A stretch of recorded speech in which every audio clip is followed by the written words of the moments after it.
Dans cette partie, on va voir les restrictions de l'accès au logiciel. Euh, que sont les stratégies de restriction logicielle? Eh ben, pour les utilisateurs, ils ont besoin d'avoir accès aux applications qui les aident à effectuer leur travail. Toutefois, les applications inutiles ou indésirables sont souvent installées sur les ordinateurs clients, que ce soit involontairement, dans un but malveillant ou à un usage non professionnel. Les logiciels non pris en charge ou inutilisés ne font pas l'objet d'une maintenance et ne sont pas sécurisés par l'administrateur, si bien qu'ils sont susceptibles de servir de point d'entrée à des personnes malveillantes en leur procurant un accès non autorisé et en diffusant des virus informatiques. Par conséquent, il est primordial euh, de, de vous assurer que seuls les logiciels nécessaires sont installés sur tous les ordinateurs de votre organisation. Il est également essentiel que vous empêchiez l'exécution des logiciels non autorisés ou qui ne sont plus utilisés ou pris en charge. Quelles sont les stratégies de restriction logicielle introduites dans le système d'exploitation Windows XP et le système d'exploitation Windows Server 2003? Les stratégies de restriction logicielle, SRP, fournissent aux administrateurs des outils leur permettant d'identifier et de spécifier les applications qui sont autorisées à s'exécuter sur les ordinateurs clients. Vous configurez et déployez les paramètres de stratégie de restriction logicielle sur les clients à l'aide des stratégies de groupe. Les stratégies de restriction logicielle sont utilisées dans Windows Server 2012 pour assurer la compatibilité avec les autres versions.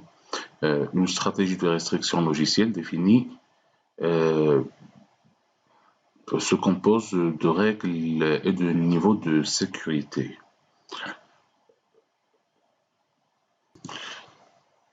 Alors, on va voir précisément c'est quoi le AppLocker. AppLocker, qui a été introduit dans les systèmes d'exploitation Windows 7 et Windows Server 2008 R2, est une fonctionnalité liée aux paramètres de sécurité qui contrôlent quelles applications les utilisateurs sont autorisés à exécuter.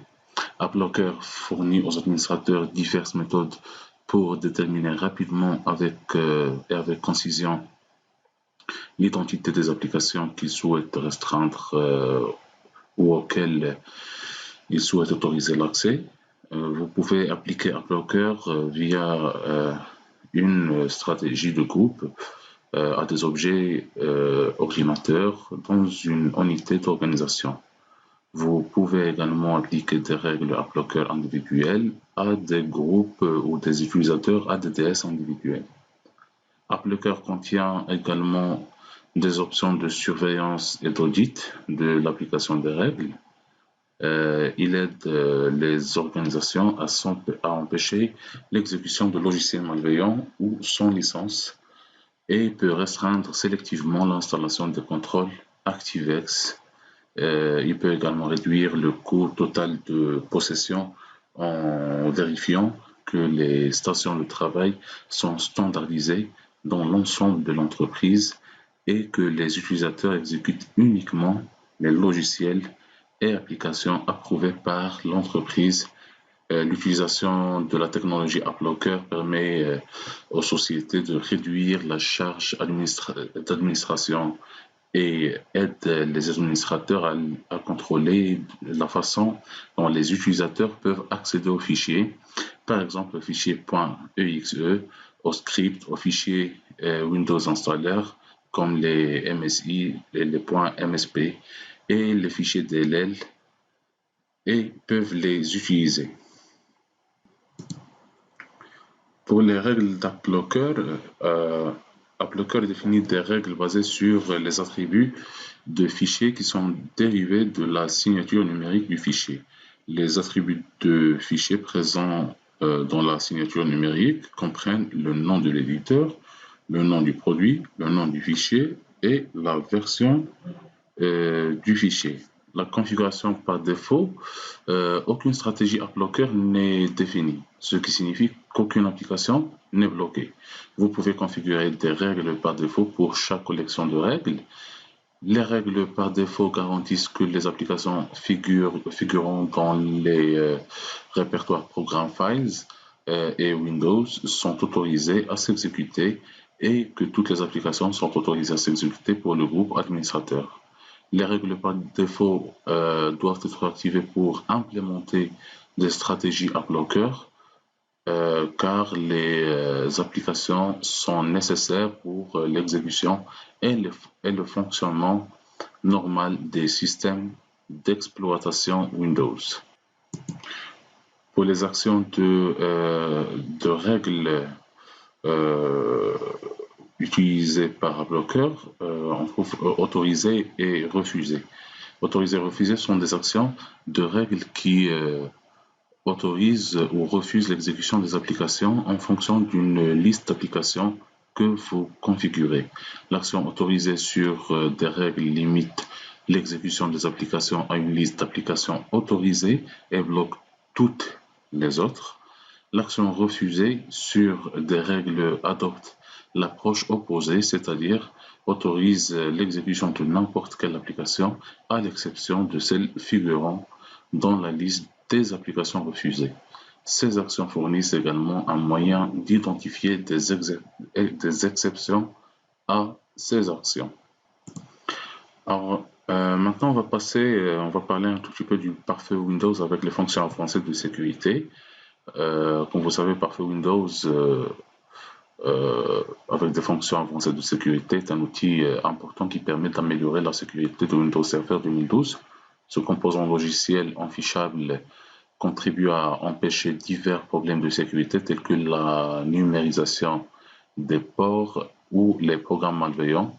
Le pare-feu Windows avec fonction avancée de sécurité possède plusieurs profils de pare-feu et applique pour chacun d'eux des paramètres uniques à différents types de réseaux. Vous pouvez configurer manuellement les règles du pare-feu Windows sur chaque serveur ou les configurer de manière centralisée à l'aide des stratégies de groupe. Alors, qu'est-ce que le pare-feu Windows avec fonction de sécurité avancée? En fait, le pare-feu Windows est un pare-feu basé sur l'hôte qui est inclus dans Windows Server 2012. Ce composant logiciel enfichable s'exécute sur l'ordinateur local et restreint l'accès réseau en direction et en provenance de cet ordinateur, à la différence d'un pare-feu périmètre qui fournit une protection seulement contre les menaces provenant d'Internet. Un pare-feu basé sur hôte assure une protection contre des menaces d'une origine quelconque.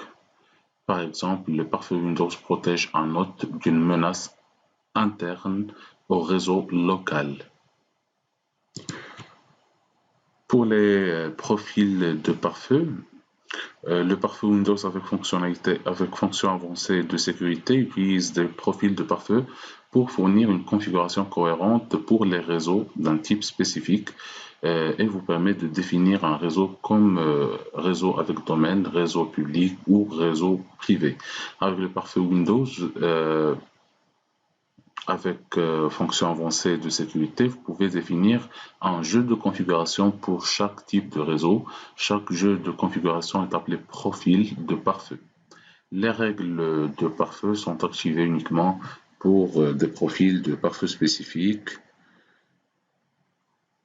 Les pare-feux Windows avec fonction avancée de sécurité incluent les profils répertoriés, par exemple le profil public, privé et domaine. Il est assez large et assez riche. Pour les règles de sécurité connexion, une règle de sécurité connexion force l'authentification entre deux ordinateurs homologues avant qu'ils ne puissent établir une connexion et transmettre des informations sécurisées. Elle sécurise également ce trafic en chiffrant les données transmises entre les ordinateurs. Le pare-feu Windows avec fonction avancée de sécurité utilise la sécurité IPsec pour mettre en œuvre ces règles. Les règles de sécurité connexion configurables sont les suivants. Premièrement, isolation, une règle d'isolement isole des ordinateurs en limitant les connexions basées sur des informations d'identification telles que l'appartenance à un domaine ou l'état d'intégrité. Deuxièmement, l'exemption d'identification. Vous pouvez utiliser une exemption d'authentification pour désigner des connexions qui ne nécessitent pas d'authentification. Troisièmement, serveur à serveur, c'est une règle de serveur, c'est une règle qui protège les connexions entre des ordinateurs spécifiques. Ce type de règle protège habituellement des connexions entre les serveurs. Lorsque vous créez la règle, spécifiez les points de terminaison du réseau entre lesquels les communications sont protégées, désignez ensuite les conditions requises et l'authentification utilisée. Alors, quatrièmement, le tunnel, c'est une règle qui vous permet de protéger les connexions entre les ordinateurs de passerelles. En général, vous pouvez utiliser une règle de tunnel lorsque vous vous connectez via Internet entre deux passerelles de sécurité. Et finalement, une règle personnalisée. Utilisez une règle personnalisée pour authentifier les connexions entre deux points de terminaison lorsque vous ne pouvez pas définir les règles d'authentification dont vous avez besoin à l'aide des autres règles disponibles dans l'assistant Nouvelles règles de sécurité de connexion. Alors finalement, pour le déploiement des règles de pare-feu, la manière dont vous déployez les règles de pare-feu Windows est une considération importante. Le choix de la méthode appropriée garantit un déploiement précis et un moindre effort des règles. Voilà. Vous pouvez déployer les règles de pare-feu Windows selon les méthodes suivantes. Soit manuellement, vous pouvez configurer individuellement les règles de pare-feu sur chaque serveur. Toutefois, dans un environnement comportant un nombre important de serveurs, il s'agit d'une tâche intensive et sujette aux erreurs. Cette méthode est généralement utilisée uniquement à des fins de test et de dépannage. Deuxièmement, utilisation d'une stratégie de groupe. La méthode privilégiée pour distribuer les règles de pare-feu consiste à utiliser une stratégie de groupe. Après avoir créé et testé un objet de stratégie de groupe avec les règles de pare-feu requises, vous pouvez déployer ces règles de pare-feu avec rapidité et précision sur un grand nombre d'ordinateurs. Dernièrement, l'exportation et importation des règles de pare-feu. Le pare-feu Windows, avec fonction avancée de sécurité, offre également l'option d'importer et d'exporter les règles de pare-feu. Vous pouvez exporter les règles de pare-feu pour créer une sauvegarde avant de configurer manuellement les règles de pare-feu pendant le dépannage.